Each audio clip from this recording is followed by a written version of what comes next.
Freud believed that the small mistakes we make in everyday life can reveal just as much about the mind as psychological symptoms themselves.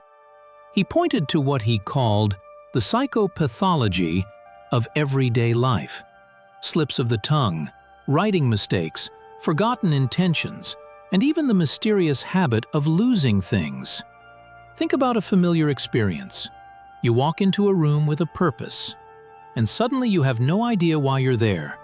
Or you spend 10 minutes searching for your glasses, your keys, or your phone, only to discover they've been in your hand, or right in front of you, the entire time. According to Freud, these are not always random accidents. They may reflect unconscious conflicts, unresolved emotional tensions, or desires that have been pushed out of conscious awareness. As Freud famously suggested, a slip of the tongue is rarely just a slip of the tongue. If you've never read Freud, I would recommend starting with one of his most accessible books, The Psychopathology of Everyday Life. Unlike the interpretation of dreams, it is filled with short, fascinating examples that almost anyone can relate to. One of Freud's favorite examples involves the chairman of an organization. For years, the organization had struggled to gain official recognition. Finally, the day arrived. The founding convention was held, the audience applauded, and the chairman stepped onto the stage to begin the meeting. He intended to declare, "I hereby open this meeting." Instead, he announced, "I hereby close this meeting." This is a classic Freudian slip. His unconscious desire broke directly into his speech. Perhaps, Freud joked, this man was never truly enthusiastic about leading the organization in the first place. More often, however, slips are more subtle. Freud argued that every slip contains at least two messages. One is what we consciously intended to say.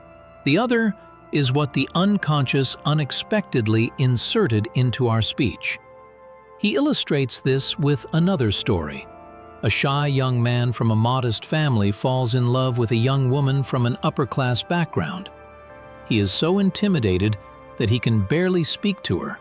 Finally, after leaving the theater one evening, he gathers enough courage to approach her and ask whether he may walk her home.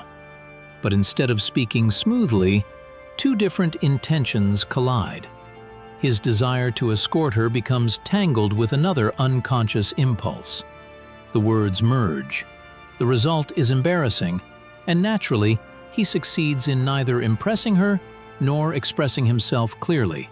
For Freud, the mistake itself is far more interesting than the social awkwardness it creates. The unconscious had briefly revealed itself. Freud also loved examples involving lost objects. He once described an expensive pencil that sat on his desk. It had been given to him as a gift by one of his wife's relatives. He rarely used it, but valued it greatly. One day he looked at his desk. The pencil was gone. Most people would immediately begin searching every drawer, turning papers over, looking under books. Freud proposed a different approach. Instead of asking, "Where is the pencil?" he asked, "Who gave it to me?" The answer immediately reminded him of his wife's relative. That led him to think about his recent relationship with his wife.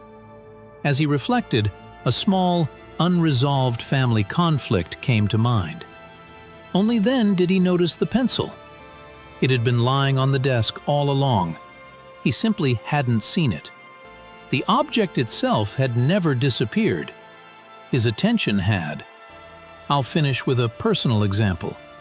Several years ago, while teaching an introductory psychology course to first-year university students, I was explaining the well-known phi phenomenon, the visual illusion of apparent movement. Everything I said aloud was perfectly correct. I was describing the phi phenomenon exactly as I intended. At the same time, I was writing the Greek letter phi on the board, or so I thought. When the lecture ended, several colleagues smiled and pointed out something I hadn't noticed. "You didn't draw the letter phi," they said. "You drew the letter psi." Only then did I look at the board. They were right. Without realizing it, my hand had confidently written the Greek letter psi instead.